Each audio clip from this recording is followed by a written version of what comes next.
Spring is upon us, and if you haven't already started to think about brightening up your wardrobe, now is the time. Valley stylist Fawn Chang is here to share some of her top trends for the season, things that, quite frankly, are really easy to incorporate. It's good to see you. Good to see you. Thanks for having me. Excited to be here. Well, I'm excited to show some of these different outfits that you've pulled together because they look like we could really recreate them in our own wardrobes. Well, that's the whole idea with this. It's super simple styling tips for spring. So I've kind of taken the top trends and created some tips that are easy for everybody to employ at home and get a real fashionable look. Okay, so let's talk about the first styling tip that we can use this spring.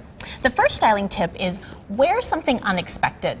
Do something that not everybody is expecting you to do. Like what? Well, if you can see, we have an image that shows a double-breasted jacket and lace shorts. You know, lace is really popular this year, especially to wear in little shorts. Okay. It's a great look. Let's bring that graphic up right now, and so we can use this as our inspiration, and then we'll go to, we don't have that graphic right now. Okay, that's okay. We can go over, we can show our first model. Our first model is wearing something unexpected today, and that is chartreuse pants. This is kind of a muted chartreuse.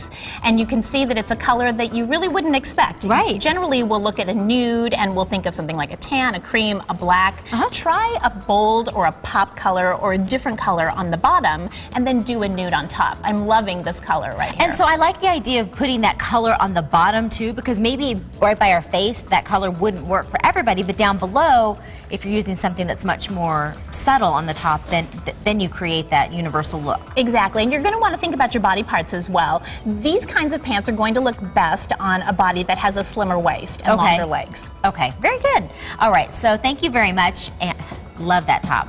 Love that top. Nude, kind of filmy, it floats, it's a really nice fabric. Looks fantastic. Now, how can you kind of create that, you know, I tried, but I really didn't have to try? Right. You want a look that doesn't look like you spent 2 hours getting ready in the morning, right? So, but you look together. Exactly. So my biggest tip is if you want a style that doesn't look like everyone else's, incorporate something that is of sentimental value to you. Something, for example, my boyfriend gave me his grandmother's eyeglasses. I'm going to put my prescription in them, and they're total period glasses. They're, you know, cat eye, and they're going to be different than everybody else. So I'm going to stand out, be ready to stand out, but that's okay because that's what you want to do when you're creating your own unique style. You want something that's signature and only you and that people are going to remember. Okay, and so with this model, we're talking about how you can do that even with this purple dress is something that she maybe had in her own closet. This is a super simple step. Never underestimate the power of a hat and a scarf. Okay. When you want to look pulled together, you usually want a third piece. The third piece is going to make your look polished all together. Bad hair day, throw on a hat.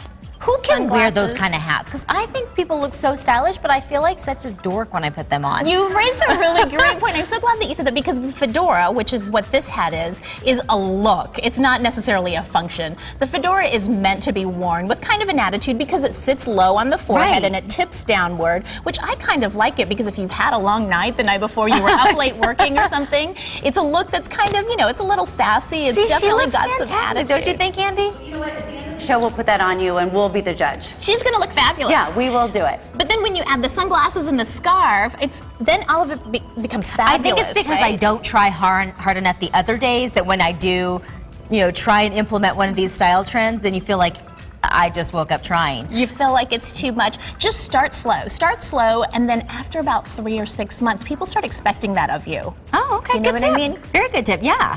Okay. Why don't you just try more often, Steph? That's what she's saying. All right. Well, what about, tell me about some other tips that we might be able to incorporate. Let's bring out our third model. Oh, dying. Okay, love that. If you are not already on the statement necklace train, jump on board, okay? So we've taken the season's hottest color, which we all know is orange, tangerine. It is fabulous. And the thing I like about this color is it works on a lot of different skin colorings. Whether you're warm or cool, you can pull off this color. But we did this with the statement necklace really to make sure that when she walks in the room, she's going to turn every head. Right, they're going to go, where'd you get that? Exactly. So we did a drop pendant with this one in the neckline paired with the bright orange dress. And it really, that's all she has to do. If she didn't do anything else, her look is still fabulous. So so let's dummy this down to somebody that maybe doesn't have, well, those legs, number one.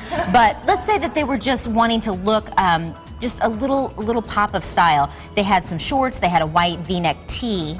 Could you do that, or is that too like how dressy is do you have to be to wear a statement necklace? So what you want to keep in mind is when you're doing a statement necklace, it is better to do something quiet underneath. And by quiet, I mean not a lot of print, nothing bold, no graphic prints, and really a neckline that's simple, maybe like a very plunging low V, or maybe a crew neck, something that's not going to create a lot of lines that competes with the necklace Do you itself. have to be equally dressed up? You know, like in the same kind of... No, you really don't. You really don't. A lot of it is about attitude. Yeah. Remember, having signature style is something that you grow into. And you start slow so that people take you seriously when you reach full tilt, right? Okay. So we'll start slow. We're going to start with a hat with you. Okay. Okay. All right, let me get the hat. Let's see. We are going to be the judge. I can hear my girlfriends watching at home laughing already. We have 30 seconds. So you put on like this and then back, okay? This and back, this and back, okay. Because don't you wish you always had girlfriends there helping you? Let's see. Adorable. Does she do it right? And then, and then you got to have the look. Oh, the attitude. The attitude comes with the tilt. We're going to have all of Fawn's information on SonoranLiving.com. Do we give a thumbs up a thumbs for the hat? Ladies, thumbs up for the hat. I'm afraid. Thumbs up. Just have pity on a girl. Just put the thumbs up. We'll see you back here on